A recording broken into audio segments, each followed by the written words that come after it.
Halo bosku, assalamualaikum warahmatullahi wabarakatuh. Balik lagi dengan saya Anwar di Ampat Otomotif, dan kita kali ini berhadapan dengan bapaknya si Hyundai Stargazer. Hyundai Stargazer adalah MPV terbaru yang bersaing di kelasnya Avanza Expander.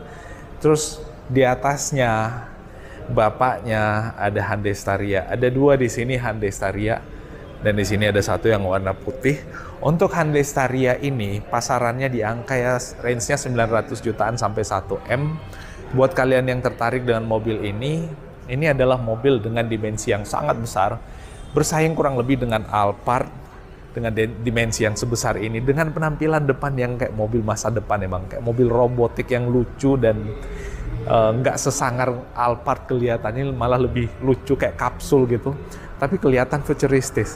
Dan ya sekali lagi buat kalian yang tertarik, hubungi kontak kita di deskripsi, dan kita bakal mengulas mobil ini dari sisi luar dan dalamnya. Apa yang kalian dapatkan pada saat kalian membeli mobil ini, itu yang akan kita tunjukkan. So buat kalian yang baru ketemu channel kita, jangan lupa di pojokan sebelah kanan bawah tombol subscribe dan gambar jempol ke atas kayak gini, jangan lupa ditekan, serta video kita dibagikan kemana-mana melalui media sosial kalian, karena ada banyak lagi mobil Hyundai bakal kita review. Dan tuliskan sesuatu di kolom komentar yang ada di bawah kalau ada yang ingin kalian tanyakan dan tambahkan. Nah, Hyundai Staria. Nah, untuk Staria ini itu kuncinya kayak gini. Kalau kita lihat ada banyak features yang ada di kuncinya. Bisa buat lock unlock, bisa buat buka pintu belakang, bisa buat buka pintu sliding door yang ada di kiri kanan, dan yang lainnya. Kita coba lihat untuk lampunya pada saat kita unlock. Yang bagian bawah yang menyala ya. Keren ya. Dan kalau kita lihat ya, kita mulai dari depan ya. Nah, untuk bagian depannya, sini ada lampu DRL yang memanjang dari kiri ke kanan, dan pastinya kalau malam hari itu akan kelihatan sangat keren pada saat kita papasan dan senja lah, atau malam hari, dan lampu yang bagian atasnya menyala. Untuk logo Hyundai-nya dia warnanya malah kayak warna gold yang dibikin agak gelap kayak gitu kurang lebih, dan ada kamera depan yang membul di bagian atas.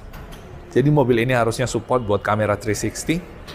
Dan kalau kita lihat di bagian bawah, karena ini setahu saya diesel ya, nanti kita lihat di bagian belakangnya ada radiatornya dan pastinya ada intercoolernya untuk pendinginannya. Terus sensor di depannya ada 1, 2, 3, 4 sensor. Dan ini kalau kita lihat grillnya, dia modelnya yang 3 dimensi, jadi kelihatan megah juga. Terus bagian bawah juga sama, grillnya sama antara yang atas dengan bawah. Terus bagian tengahnya di plat numbernya ada aksen warna hitam glossy di bagian situ. Dan untuk lampu depannya, ini lampu depannya. Nah, yang bagian atasnya lampu sein, bagian bawah lampu utamanya dengan 6 proji atau proyektor untuk masing-masing. 6 di kiri, 6 di sebelah kanan. Dan kerennya karena di bagian dalamnya, backgroundnya itu dibikin warna hitam atau black glossy, jadi kelihatan kalem. Jadi untuk bagian bawah tuh kelihatan kayak terintegrasi, minimalis tapi mewah. Nah, terus bagian atas, untuk bagian kacanya visibility pasti luas. Untuk bonetnya mirip-mirip seperti yang ada di Stargazer, nggak yang memanjang ke depan mirip Alphard, dia agak ke bawah, dan itu enak juga dilihatnya. Dan kalau kita lihat di bagian samping sini ada semacam lampu seinnya. Nah, itu kan menyala, di sini ada lampu sein, di bagian luarnya ada lampu sein. Buat yang di depan bisa ngelihat ke sini atau ngelihat ke paling depan, dan buat yang dari sisi samping bisa ngelihat ke sini. Karena nggak ada lampu sein lagi di fender. Nah, untuk velg depannya, velgnya dual tone juga, 6 baut kayak mobil-mobil SUV leather frame, 6 baut. Dan kalau kita lihat untuk kaliper cakramnya ukurannya sangat besar. Nah, bannya pakai Proton, ukuran bannya tuh berapa ya?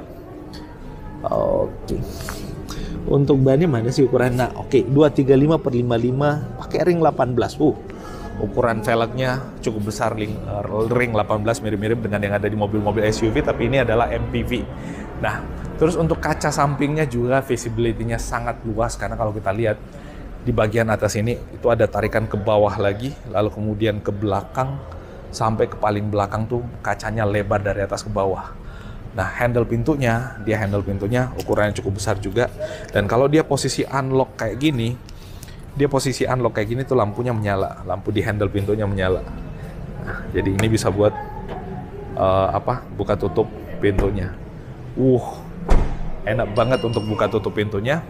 Terus di bagian samping kalau kita lihat ini tembus ke dalam, di sini nggak tembus, terus di sini tembus ke dalam, kayak ada stikernya lagi. Nanti kita lihat bagian dalamnya. Di belakang udah pakai cakram juga dengan ukuran cakram yang cukup besar untuk ban belakangnya. Dan untuk sisi paling belakangnya, nah sisi paling belakangnya Staria ini kelihatan banyak kacanya juga dari atas ke bawah. Jadi ukuran kacanya juga ukurannya cukup besar. Lalu kemudian untuk di bagian bawah sini kelihatan ada 2.2 diesel ya, 2200 cc. Ini ukuran dieselnya nggak cukup besar untuk mobil subwongsor ini menurut saya. Tapi tenaganya juga dibikin nggak sekecil itu, nggak sekecil mesinnya. Nah, di bagian belakangnya udah dapat defogger, wipernya dari atas, high mount stop lamp di bagian atas atau brake lampnya di bagian atas, dan pastinya ada kamera mundur untuk mobil subwongsor ini karena mobil support kamera 360. Sensor belakangnya ada 4. Dan lampu belakangnya. Nah, ini lampu belakangnya juga kayak apa sih yang orang bilang tuh pixel-pixel. Cuman menyala di bagian bawah untuk lampu seinnya, dan lampu belakangnya sampai ke bagian atas. Jadi kelihatan kayak mobil yang mantap kali. Nah, untuk buka bagasi belakangnya. Dia udah pakai power back door. Nah, udah pakai power back door. Oke. Nah, di sini ada hand gripnya buat nutup, tapi karena dia udah pakai power back door, kita main tombol aja nanti. Dan untuk paling belakang nggak ada tempat buat naruh barang di sini pada saat semua semua joknya ditegakkan. Buat nutup lagi, enak. Jadi effortless buat buka tutupnya. Kameranya ada di bagian belakang juga situ buat parkir. Nah, kita sebelum ke sisi tengah, kita ke yang paling depan dulu, karena kan mobil ini yang spesial ada di tengah. Yang bagian depannya empuk materialnya di sini, dan kalau kita lihat trim pintunya juga tidak sesimpel itu, dibikin lebih mewah lagi, dan ada lampu bagian bawah sini buat menerangi kaki kita pada saat kita turun biar nggak kecemplung ke got. Di sini biasanya apar ya untuk sistem safety, dan tempat penyimpanan lagi bagian atas. Paling atas juga ada sekaligus hand grip, dan tuas buat buka pintunya ukurannya besar, materialnya kokoh juga, kayak pedal shifternya Pajero. Terus bagian atas ada tempat buat naruh koin dan power window. Nah, untuk jok paling depannya dia pengaturannya udah pakai elektrik. Tapi nggak 8 arah ya, elektrik, cuman sliding dan recline aja. Dan untuk joknya dia udah pakai yang captain seat di sini, bisa diturunkan, bisa dinaikkan, dan joknya kulit dengan vaporated di sini. Saya agak gelap. Sebelum kita nunjukin ke yang itu, kita buka yang di sebelah kanannya dulu. Nah, atau kita langsung ke sini aja lah. Bukaan pintunya cukup lebar dan agak miring ke bawah ya. Kalau kita lihat bukaan pintunya nggak yang tegak, benar-benar tegak, agak miring. Nah, terus bagian sini ada apar lagi sepertinya, dan di sini ada lampu buat pencahayaan pada saat kita naik turun. Ada door pocket di bagian sini lagi, dan di bagian atas ini ada door pocketnya lagi. Untuk tombol-tombolnya sebelah driver, pengaturan spion ada, terus lock unlock doornya, dan spionnya udah elektrik. Untuk up and down-nya. Nah, untuk jok sisi drivernya dia dibikin lebih komplit untuk pengaturannya. Ada lumbar support di sisi tengah, bisa buat punggung belakang gitu biar nggak capek. Terus bagian atas untuk kemiringan sandarannya, pengaturannya elektrik. Bisa dinaik turunkan juga, bos. Depannya juga bisa naik turun, jadi bener-bener sisi drivernya dibikin manja gitu, jadi nggak capek nanti pada saat bawa mobil.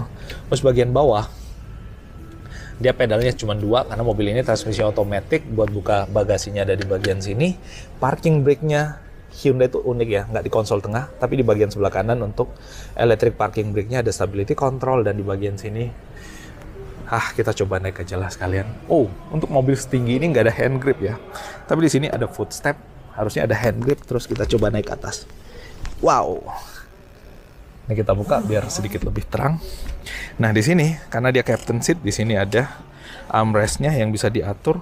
Ada tempat buat naruh barang di atas sini, bisa naruh barang dengan, oh ini materialnya kokoh juga, dan ini sliding untuk kita buat naruh cup holder atau naruh minuman di situ, dan tempat penyimpanan barang yang di bawah lagi nih lebih besar lagi ke bawah.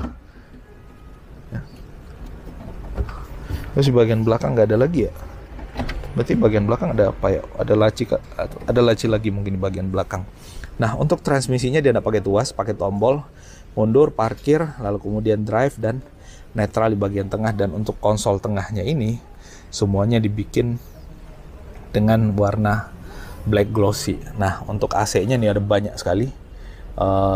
AC-nya udah bisa buat auto, bisa buat rear climate, bisa diatur juga dari belakang. Ada cukup komplit ya. Ada kayak heater untuk jok di bagian belakang, joknya juga ada kiri kanan. Terus nah ini AC-nya buat menaik turunkan suhunya. Untuk power daripada blowernya ada di bagian sebelah kiri. Lampu hazard, start stop engine. Dan untuk bagian setirnya dia udah pakai cruise control, tapi sepertinya belum adaptif. Kalau kita lihat di sini belum ada fitur atau tombol buat mengunci atau ngelock kecepatan mobil yang ada di depan. Sebelah kiri ada audio switch, voice command, dan ada pedal shifter. Oh, jadi sekalipun otomatis ada pedal shifter buat ngerasain transmisi manual atau ngerasain sensasi manual dari mobil dengan transmisi otomatis. Ada lampu baca di bagian atas. Oh, cukup terang untuk lampu bacanya. Nah, benar-benar menerangi sampai ke bagian bawah, sampai ke bagian kaki kita. Dan di sini nggak ada tunnels, tapi sedikit, nggak begitu banyak untuk bergeser dari kiri ke kanan. USB slot di bagian bawah dengan power outlet lagi di bagian sini, jadi cukup komplit. Nah, sini ada laci buat, bisa buat naruh minuman, bos. Ada tempat buat naruh handphone, harusnya wireless charging juga di sini, harusnya. Terus kisi-kisi AC, dan di bagian depannya sini materialnya hard plastik, dan tempat naruh barang lagi ada di bagian atas sini. Nah, termasuk di sini ada buat naruh minuman lagi.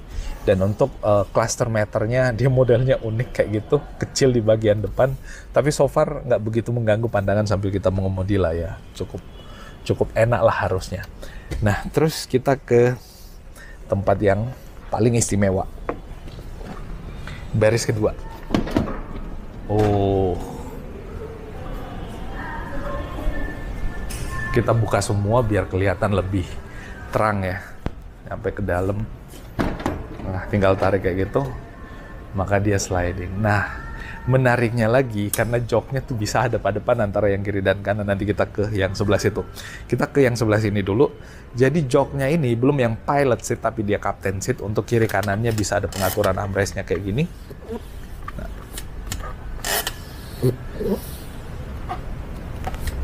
Ya kayak gitulah ya, bisa buat nyandarin tangan dengan sangat nyaman di sini. Headrestnya udah adjustable pastinya, dan ini masih bisa buat sliding maju mundur, tapi dia masih manual untuk slidingnya, tapi cukup jauh untuk travel slidingnya. Dan ini untuk recline-nya, tuasnya cukup panjang di bagian bawah. Nah, untuk naik ke mobilnya di sini butuh hand grip ya, dan karena agak tinggi di sini, untuk pijakannya agak tinggi. Pijakan footstep-nya agak tinggi untuk naik ke atas mobil ini. Dan kita coba duduk di atas. Duduk di atas tuh bener-bener ini ya, cukup nyaman sebenarnya. Pastinya nyaman lah untuk mobil MPV semewah ini, harusnya nyaman untuk duduk di bagian sini. Dan di sini ada hooknya buat naruh gantungan, ada seat back pocketnya, dan di sini materialnya plastik ya. Oh ya, yang bagian sini kalau misalkan kita butuh untuk jok yang sebelah kiri dimajukan, bisa dari sini. Dan untuk recline-nya bisa dengan tombol yang ada di sini juga. Sorry agak gelap, tapi kita hidupkan lampu yang ada di sini. Nah, ini itu menuju ke jok yang paling belakang tuh mudah. Dan oh iya, sorry, ini bukan six seater berarti. Jadi 1, 2, 3, 4, 5, 6, 7, 8, 9. Bisa buat 9 orang duduk di atas mobil ini. 10 malah. 3 di belakang. Terus 1, 2, 3, 4, 5, 6. Oh ya, 9, sorry. Wah, luar biasa. Ini bukan kelasnya Alphard. Ini bus. Aduh, mantep. Dan kalau kita lihat, Nah ini posisinya diputar kayak gitu. Enak sih sebenarnya. Nah, jadi tuasnya ada di bawah sini buat muter ke belakang tuh. Jadi di bawah ada tuasnya yang bisa balik lagi sesuai dengan posisi yang kita inginkan. Dia, jadi benar-benar. Nah, muter kayak gini, dan pada saat dia muter kayak gini, benar-benar kita bisa meeting atau ketemu atau diskusi dengan orang yang ada di baris paling belakang ini. Aduh, sayangnya gelap ya. Kita hidupin lampu yang ada di sini dulu. Nah, biar sedikit lebih terang. Nah, kita bisa buat diskusi dengan orang yang ada depan kita. Ini masih bisa dimaju mundurkan juga. Mentok sliding kayak gini. Jadi kita bisa dengkul-dengkulan sama orang. Dengkul kita, dengkul dia. Atau kalau misalkan ya long distance atau apa gitu. Atau misalkan yang depan nggak ada orang, kita mau duduk di belakang tuh bener-bener nyaman. Ya nggak? Ada cup holder, botol holder di situ, ada cup holder, ada power outlet di bagian sebelah kiri juga ada. Dan ini pintunya.